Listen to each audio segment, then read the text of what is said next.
Lost media is a term that most have heard of but don't understand. It refers to a piece of media from music, words of text, photos, and videos that is, for many reasons, hard or impossible to find or access. To put it in today's terms, it's something that isn't preserved digitally. You've probably seen many videos on the subject from various YouTubers. Of course, you notice that they primarily focus on American subjects, so let's travel across the Atlantic Ocean to a place of rain with sporadic sunshine. Ireland, also known as Éire, is an island located to the west of England. It's a small place with a population of around 5 million, but is known for its charm, from St. Patrick's Day where we dress up in green, Guinness, though I'd rather have a Bulmers, and landmarks such as the Giant's Causeway and the Kissing Stone of Blarney Castle, which despite what The Simpsons shows you is actually an open pit high off the ground. Because of its smaller influence, Irish media is generally overlooked in the mainstream, and this has resulted in many shows disappearing and becoming forgotten. So let's take a look at lost media of Ireland. Mrs. Brown's Boys is something that needs no introduction, a comedy series created by Brendan O'Carroll who stars as the title character Agnes Brown, a widowed mother of 6, it tends to vary on the format, who lives in Finglas, Dublin, known for her foul-mouthed but loving personality, who gets herself into funny situations with her family and best friend Winnie McGugan. The franchise is known for how most of its cast members are related to each other, and Brendan playing pranks on his co-stars from messing up lines on purpose to pointing out bad continuity. Kathy, are you still up there? Yes! Oh, you're not. I can fucking see you standing there. She's standing there. While the BBC series is the most famous, it wasn't the first medium the character appeared in. That was in 1992 in the form of a radio show on the radio station RTE2FM. The series proved popular with Brendan adapting it into stage plays, a trilogy of books, a feature film starring Angelica Houston, and a direct-to-video series. Unfortunately, despite its importance in Mrs. Brown's history, the radio show is completely lost over 30 years later, with only mentions to it being in passing in wikis and interviews by Brendan. Even after extensive research online, I wasn't able to find a portion of this show. Of course, being a radio show, it is possible to re-record it, but Mrs. Brown is a franchise that has evolved over the years from subtle family life to a high-energy skit, so a true recreation would be almost impossible. I just want to clear this up. While there's nothing wrong re-recording the radio show, it would be nice to hear the original. Similar to how no matter how many covers a singer makes of their works, you'd like to hear the first one. Also, you're going to see a lot of these interruptions throughout the video. Clearly, I didn't do enough research. Alright, back to the video.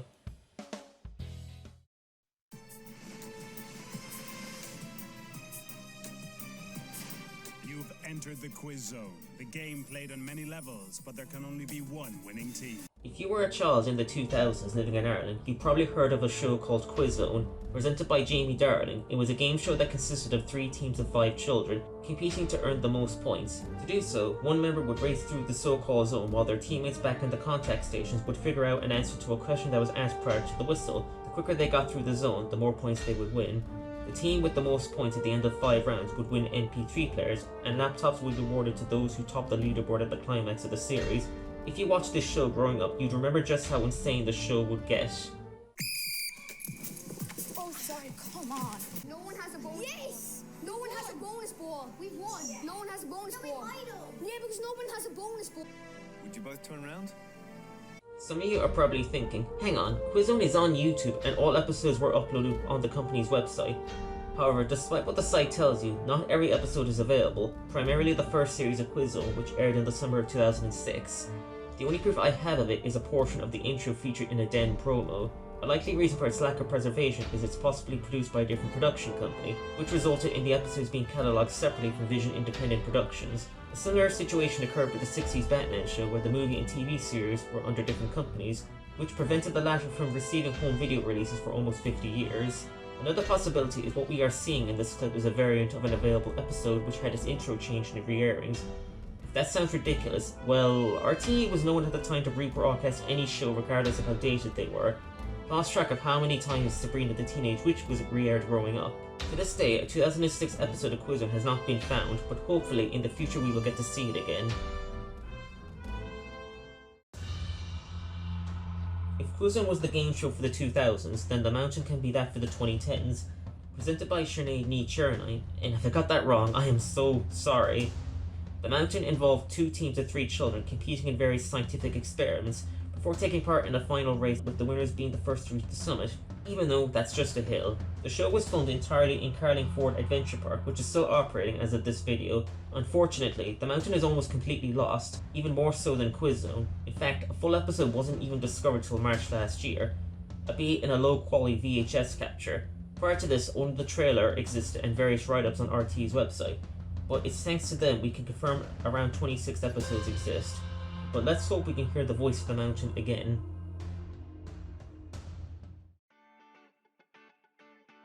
We now take a break from RT and move over to its longtime ally and rival, TV3. Launched in 1998 to serve in airing foreign and entertainment shows from Coronation Street to Hell's Kitchen. Of course, you know this channel now as Virgin Media 1. However, they would also produce shows of their own, and one of these shows was Uploaded. Presented by Gordon Hayden, it involved showcasing YouTube videos in various genres. The show can be considered a cross between You've Been Framed and Equals 3. However, very little information exists about the show, but no episodes available online. Okay, while I was gathering footage for this video, I came across an episode of Uploaded Bite Size, which is a spin-off focused on interviewing celebrities. However, it's not the same show I was talking about, as it doesn't focus on watching YouTube clips. I'm just including this segment to clear up some confusion.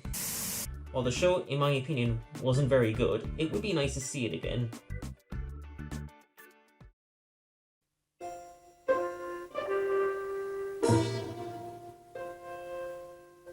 Out of all lost media that is discovered, my favourite is always Irish content, but if I were to pick which one would be my favourite genre, it would without a doubt be The Den. If you were a child growing up in Ireland, you will most likely remember the show. Created by Ian Dempsey and launched in 1986, it became an icon for children's programming and gave us characters such as Zig, Zag and Dustin the Turkey. Over the years, various different presenters would helm The Den until 2010, when it was rebranded and split into RTE Junior and TRTE, and rebranded again to RTE Kids, though The Den was brought back briefly in 2020. Unfortunately, the majority of The Den has become lost over the years with little preservation. This is the result of most of it being live recordings, which were intended to air once, so unless you were there to record it, it's likely gone to this day. Sometimes they would broadcast live but archive to play again the next day. Shows such as Ice and News Today would be rebroadcasted on the following mornings. Even pre-recorded shows were not safe from this. Shows such as Kazoo and game shows such as Statitude, Toast, Test the Teacher, and Watch Your Language are almost completely undocumented. And there's also a show about teaching children Gaelic football and hurling that I remember. Hold up, I managed to figure out what the show is. It's called Come On, and its focus is on teams of children taking part in a hurling competition. While it's only a clip, it does have elements I remembered from taking place in an indoor area and a member of the green team leaving during the show, with his replacement having his name written in black on his jersey instead of white. I'd like to thank the Internet Archive for helping me figure it out. In fact, unless you have these recordings, shows can be completely undocumented. One example is GFI Go For It, which followed various children talking about their sports activities. It aired once, was forgotten, and only last year had an episode uploaded and preserved. Even its rebrand TRTE and RTE Junior were not safe from this. Shows such as Elevate and The Rumour Room have episodes that are impossible to find. Even adult shows such as The Late Late Show, Tutu, Winning Streak and The Big Money Game have most of their episodes undocumented. But if I were to talk about every adult show, this video wouldn't be out till next year, so let's get a move on.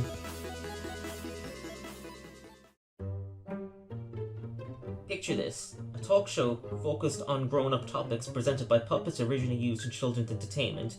Are they sick or feckin' excited or what? The Podge and Rodge show featured Ballydong's favourite brothers, interviewing various celebrities, and taking part in various quizzes.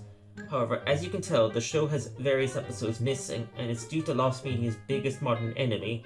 Copyright. This is a major issue for various shows, as attempts to archive them can be easily thwarted, because Graham Norton doesn't want to be seen with P. Diddy, but also due to royalties, as celebrities can demand payment for each re-airings or even video sales. As a result, even though the Podge and Rodge show is available on DVD, it's presented as a best-of compilation. In addition, because the show deals with topical information, it makes the idea of preservation to the company feel like a waste of money. This affects a lot of shows, especially talk shows and news, as they become outdated the moment they air. I know there's the joke James and Mike Mondays made about releasing the Weather Channel on Blu-ray, but really it's not something every show needs, as at its best, it has no significance outside of a small group of people. I know that sounds sad, but it's the truth. We now get to the oldest show featured in this video. The Spike was a show produced by RT that aired in 1978.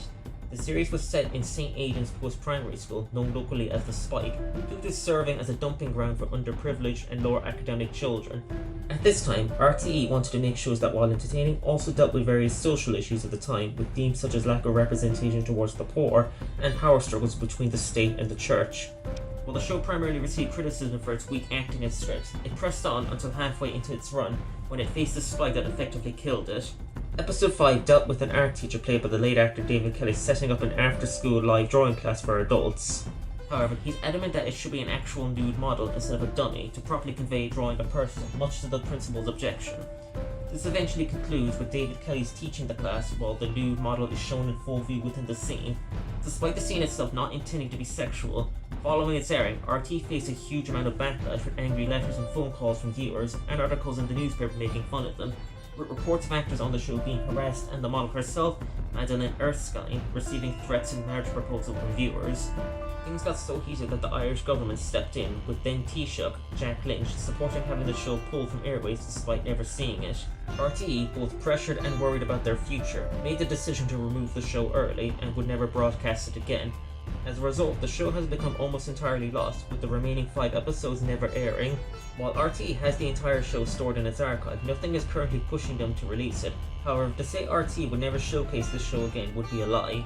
In 2008, the documentary series The Scandal would do an episode on the show itself, and during which they would showcase clips of episodes 6 and 7, but as of now, the remaining 3 remain unseen to this day. However, we should never give up the hope we could see them, as you'd be surprised where lost media would show up. Take the lost 1917 Cleopatra movie, which had footage found over 100 years after it was released. In this segment, the Spike is an example of media that was lost not by negligence, but by the time itself. VHS was a new format at the time and was not only rare but expensive. An Irish citizen would have to give up their life savings just to rent one, and that wasn't their biggest issue. Ireland was very known at that time for its heavily religious background, and doing anything that the church frowned upon was enough to destroy not only your life but your families, so most would not even attempt to preserve it out of fear from public perception. And we face a similar issue even today, with movies and shows being made and shelved due to not meeting social expectations, and studios worried about the long-term damage they can do. But hope will always exist for these works, whether good or bad, to be seen and given a chance to be seen and remembered.